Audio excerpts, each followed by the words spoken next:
Morning all of you. आज furniture and resource का एक छोटा सा टॉपिक है जो बता देते हैं क्योंकि ये आगे चल के आप लोग को बहुत काम आने वाला है। टॉपिक का नाम है when some call is made after purchase of share. यानी कुछ कॉल क्या होता है कि कंपनी कुछ शेयर आगे जब्त करता है, उसके बाद आपका सेकंड कॉल या फर्स्ट कॉल कुछ भी हो वो बनाता है, ठीक है। तो उस तरह का एंट्री होता है, तो किस तरह से उस तरह का क्वेश्चन हम लोग किस तरह से एंट्री करते हैं। जैसे किसी क्या बोले कि मान लीजिए कि एप्लीकेशन है, अलॉटमेंट है, फर्स्ट है, सेकंड है। कोई व्यक्ति अलॉटमेंट और फर्स्ट कॉल का पैसा नहीं दे पाया, तो फर्स्ट कॉल के बाद ही उसका शेयर जब्त कर लिया 100 शेयर का, और उसके बाद कंपनी सेकंड कॉल इशू किया, ठीक है। इसी को हम बोलते हैं कि कोई कॉल फॉरफीचर ऑफ शेयर के बाद बनता है। तो फर्स्ट कॉल अलॉटमेंट और फर्स्ट कॉल के नहीं मिलने से आगे फॉरफीचर हुआ, उसके बाद सेकंड कॉल बनाया गया। तीसरा का क्वेश्चन है एंट्री कैसे करते हैं, ठीक है। यहाँ पे क्वेश्चन है आपका ए लिमिटेड इशू कर रहा है 20000 शेयर्स ऑफ 100 डेज, एप्लीकेशन है 20 रुपया, अलॉटमेंट है 30 रुपया, फर्स्ट कॉल है 20 रुपया, सेकंड कॉल 30 रुपया। रानी हु वाज होल्डिंग 200 शेयर्स, रानी के पास 200 शेयर था, डिड नॉट पे अलॉटमेंट फर्स्ट कॉल मनी, जो कि अलॉटमेंट और फर्स्ट कॉल मनी का पैसा नहीं दे पाई। दी डायरेक्टर्स फॉरफिटेड दिस शेयर, जिसकी वजह से रानी का 200 शेयर का डायरेक्टर्स क्या किया, फॉरफिट कर लिया। आफ्टर फर्स्ट कॉल कब फॉरफिट किया, तो फर्स्ट कॉल के बाद ही फॉरफिट कर लिया, ना कि सेकंड कॉल। फर्स्ट कॉल जैसे ही खत्म हुआ शेयर फॉरफिट कर लिया। फिर उसके बाद फिर पता चला पूजा हुआ होल्डिंग 100 शेयर्स, पूजा के पास 100 शेयर था, डिड नॉट पे बोथ दी कॉल्स, ये दोनों कॉल्स का पेमेंट नहीं कर पाए। दोनों कॉल करने का मतलब फर्स्ट कॉल और सेकंड कॉल, ठीक है। हर शेयर पर आल्सो फॉरफिटेड, इसका भी शेयर फॉरफिट कर लिया गया। लेकिन ये जो 200 शेयर था फर्स्ट कॉल के बाद फॉरफिट किया गया, और ये 100 शेयर है वो सेकंड कॉल के बाद फॉरफिट किया गया। एंट्री देखते हैं।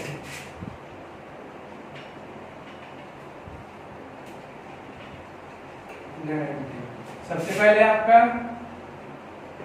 हम आपको पहले बता चुके हैं कि इशू जब लिखा हुआ है, इशू का शेयर दिया हुआ है, तो इशू वाला भी एंट्री करना पड़ेगा। Bank account debit to share application account, 20000 share issue कर रहा था, एप्लीकेशन पे कितना रुपए करके है, तो एप्लीकेशन पे 20 रुपए करके, यानी 20 दूनी 40, 2 दूनी 4 और 4 5 4 लाख, ठीक है। दूसरा share application account debit to share capital account, 4 lakh shortcut लिख ले रहे हैं।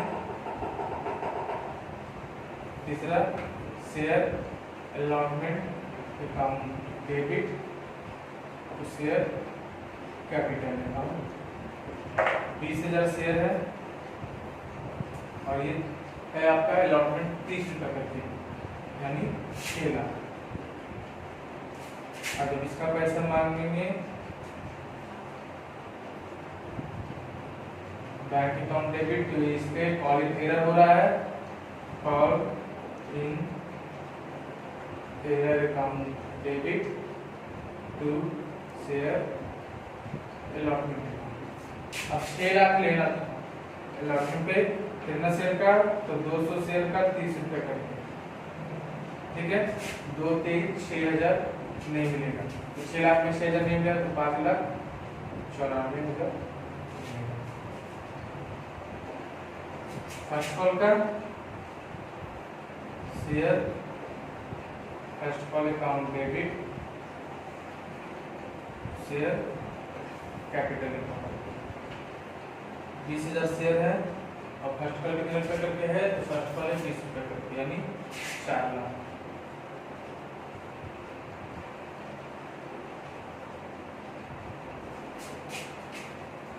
Bank account debit call in error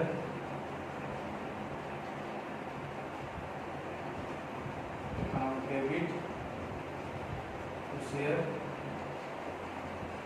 first call account.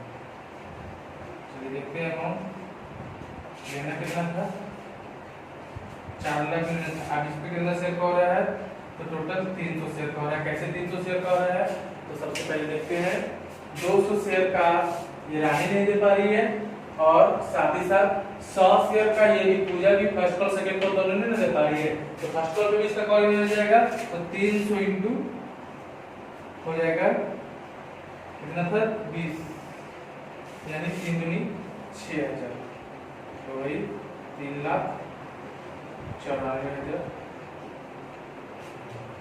अब ध्यान से समझिएगा कि ये जैसे ही फर्स्ट कॉल खत्म हुआ, ये 200 शेयर को क्या कर लिया, फॉरफिट कर लिया, तो आगे हम क्या है फॉरफिट वाला एंट्री पास करना पड़ेगा। 200 शेयर के लिए share capital account debit to share forfeited account to share किसका नहीं मिला था 200 शेयर पे अलॉटमेंट का नहीं मिला था, और 200 शेयर पे फर्स्ट कॉल का नहीं मिला। ठीक है, अब कैसे बैठेगा, तो 200 शेयर है। अब ध्यान से समझिएगा इस चीज को, यही मेन है इसमें कि 200 शेयर है, 200 शेयर को जब्त कर लेना है सेकेंड कॉल से पहले, तो सेकेंड कॉल से पहले जब्त करें तो अभी 200 शेयर में सेकेंड कॉल का कितना था 30 रुपए करके थी, तो 30 रुपए का जिक्र तो होगा नहीं, तो जिक्र कितना का होगा, मात्र 100 रुपए में 30 रुपए का जिक्र नहीं होगा, कितना का जिक्र होगा 70 रुपए का, यानी 7 दूनी 14,000। ठीक है, क्लियर, यही मेन चीज है कि ये फर्स्ट कॉल के बाद ही जब कर ले रहा है, सेकंड कॉल अभी नहीं बन रहा है, तो टोटल 100 रुपए से मल्टीप्लाई नहीं होगा, सेकंड कॉल छोड़कर जो बचा है उससे मल्टीप्लाई होगा, यही है। अब अलॉटमेंट पे कितना का कॉल इनर हो गया था, तो अलॉटमेंट पे हो गया था 200 शेयर का 30 रुपए करके, यानी 6000, 200 शेयर का इस पे हो गया 20 रुपए करके, यानी 4000, तो 14,000 में 6 10,000 नहीं मिलेगा, तो मिलेगा कितना 4000। ठीक है, आप थोड़ा सा कंफ्यूजन है सर कि आप फर्स्ट कॉल पे यहाँ पे दिखा रहे एरर 6000 का, जब यहाँ पे दिखा रहे 4000 का, तो ये 100 शेयर सेकंड कॉल के बाद जब किया तो एक बार और फॉरफिटेड का एंट्री पास करना पड़ेगा, तो यहाँ से जो 6000 है, जबकि यहाँ 4000 दिखा रहे हैं, 2000 दोबारा जब फॉरफिटेड का एंट्री करेंगे तो दिखाएंगे। इसके बाद हमको क्या करना पड़ेगा, इसके बाद आगे सेकंड कॉल का इशू का एंट्री करना पड़ेगा, share second call account debit to share capital, यहाँ पे भी थोड़ा सा समझना पड़ेगा। अब देखिए टोटल 20,000 शेयर था, 20,000 शेयर में 200 शेयर क्या हुआ, जब्त हो चुका है कब, सेकेंड कॉल बनने से पहले, यानी 200 शेयर कंपनी वापस ले लिया, तो 20,000 में 200 शेयर कंपनी वापस ले लिया, तो मार्केट में कितना शेयर बचा इसका, तो मार्केट में 19,800 शेयर बचा हुआ है, और 19,800 ही ना सेकेंड कॉल इशू करें, तो सेकेंड कॉल कितना है 30 रुपए करके, तो 19,800 को 30 से मल्टीप्लाई कर दीजिए, कितना 19,800 इंटू 30, 5,94,000।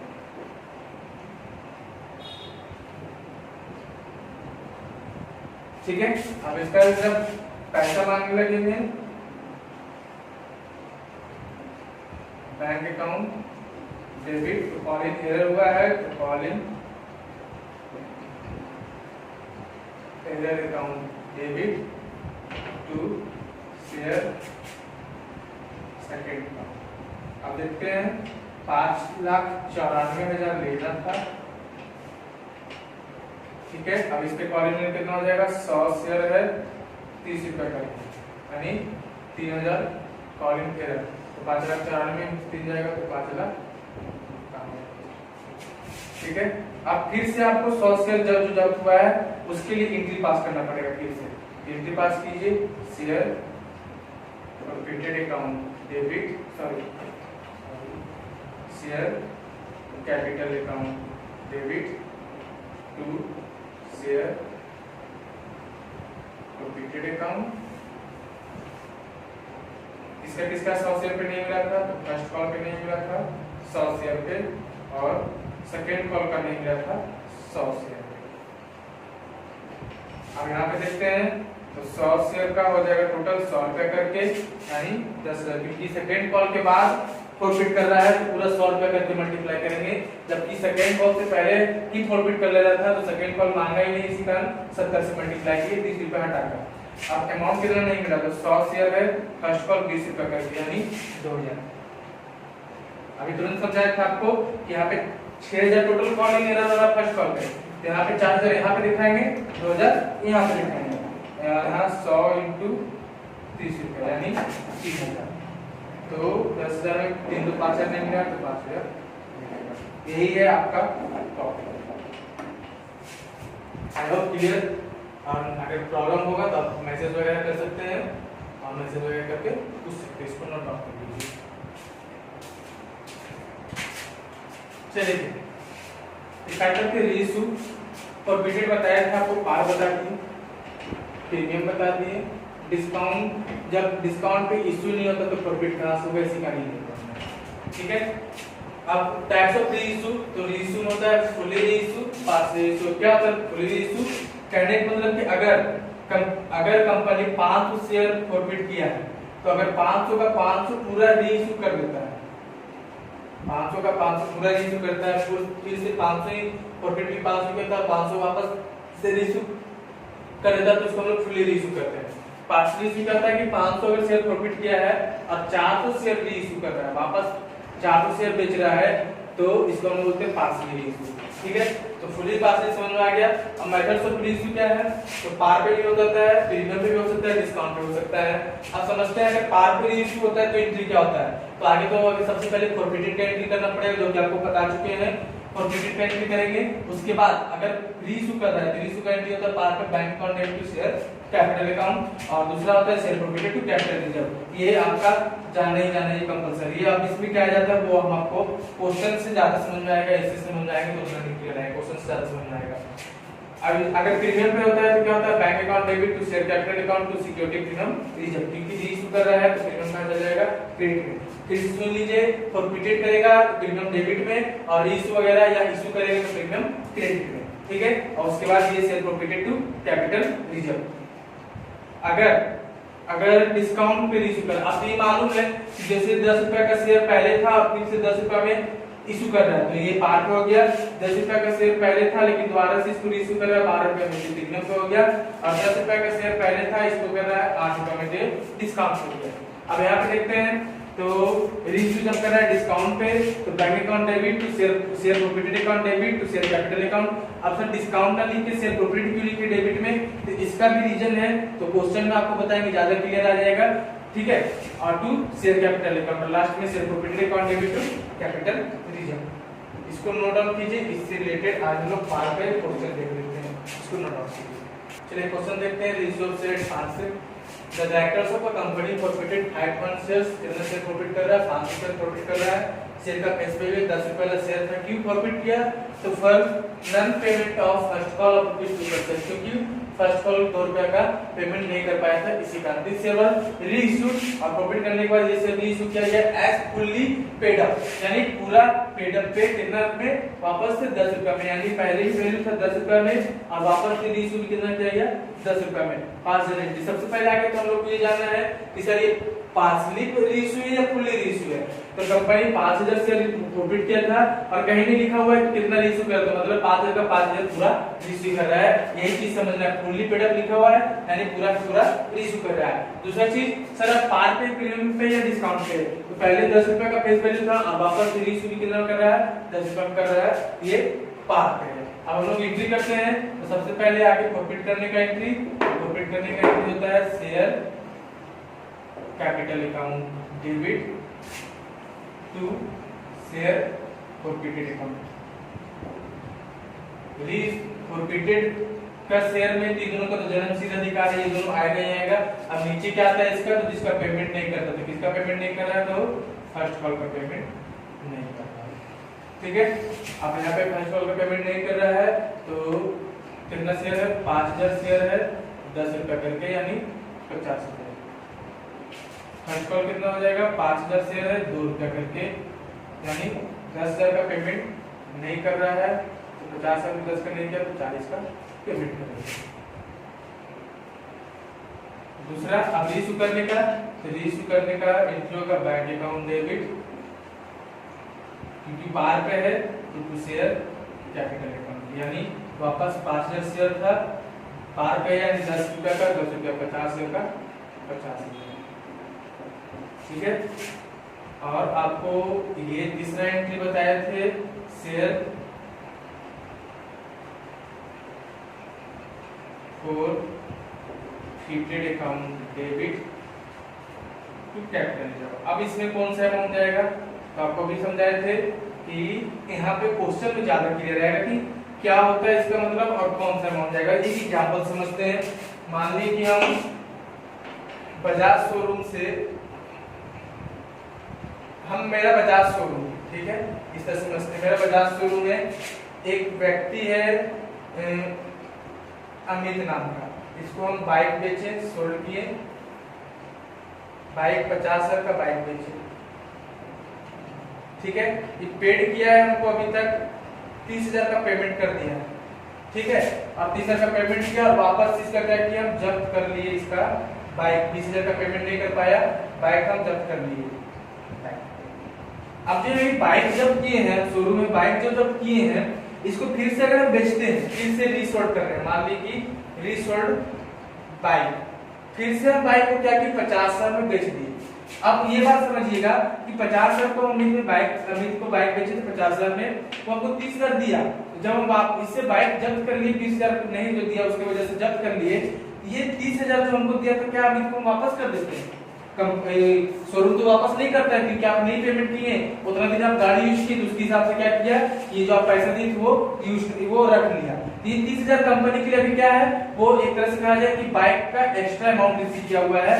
अब यही बाइक से वापस क्या किया, रीसोल्ड कर दिया 50,000 में। अब 50,000 जब वापस रीसोल्ड किया है तो 50,000 तो उसको मिल गया, यानी बाइक का जो 50,000 दाम था वो तो मिल गया, लेकिन जो अलग से 30,000 जो रिसीव किया है कंपनी की, क्या बन जाता है, प्रॉफिट बन जाता है। वही चीज यहाँ पे भी है। क्या यहाँ पे देखिए कि कंपनी इशू किया तो पार्शियल शेयर्स का, तो क्या हुआ कि 40,000 तो दे दिया है, जिसको भी दिया था वो 40,000 दे दिया है, लेकिन 10,000 नहीं दे पाया, तो क्या किया कंपनी, ये 50,000 का शेयर फॉरफिट कर दिया। अब जो व्यक्ति 40,000 दे दिया है शेयर होल्डर, 10,000 नहीं दे पाया, तो कंपनी उसको 40,000 तो वापस नहीं करेगा। ये कंपनी के लिए क्या है, फायदा हो गया 40,000 का। लेकिन वही शेयर को फिर से कंपनी क्या किया, 50,000 में बेच दिया। तो कंपनी का जो शेयर का जो वैल्यू था मेन, वो तो वापस बेचने पे आ गया, लेकिन जो एक्स्ट्रा 40,000 रिसीव किया हुआ है वो कंपनी के लिए क्या है, फायदा है। और किस नाम से रिसीव किया हुआ है, शेयर प्रॉफिटेड के नाम से। अब ये कंपनी के लिए फायदा है, तो कंपनी क्या करेगा, इस अमाउंट को, जो शेयर का वैल्यू जो मिलना था वो तो मिल गया, लेकिन ये जो एक्स्ट्रा अमाउंट है इसको क्या करेगा कंपनी, कैपिटल रिजर्व में ट्रांसफर कर देगा। ये कंपनी के लिए क्या बन जाएगा, 40,000 कैपिटल रिजर्व। फिर से समझ लेते हैं कि रीइश्यू करने से हमको जो शेयर का वैल्यू था वो तो मिल गया कंपनी को, लेकिन यहाँ जो पैसा एक्स्ट्रा जो रिसीव किया हुआ है फॉरफिटेड में, वो तो वापस नहीं करेगा कंपनी।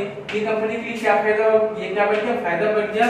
इसी का शेयर प्रॉफिट को कहाँ ट्रांसफर कर दिया, कंपनी अपना कैपिटल रिजर्व में ट्रांसफर कर दिया। इसी को हम लोग बोलते हैं कैपिटल रिजर्व। नहीं समझ में आया होगा तो कल इसका नेक्स्ट आपको प्रीमियम वगैरह का बताएंगे, तो उसमें और अच्छा से इसको क्लियर कर देंगे, इसको नोट डाउन कर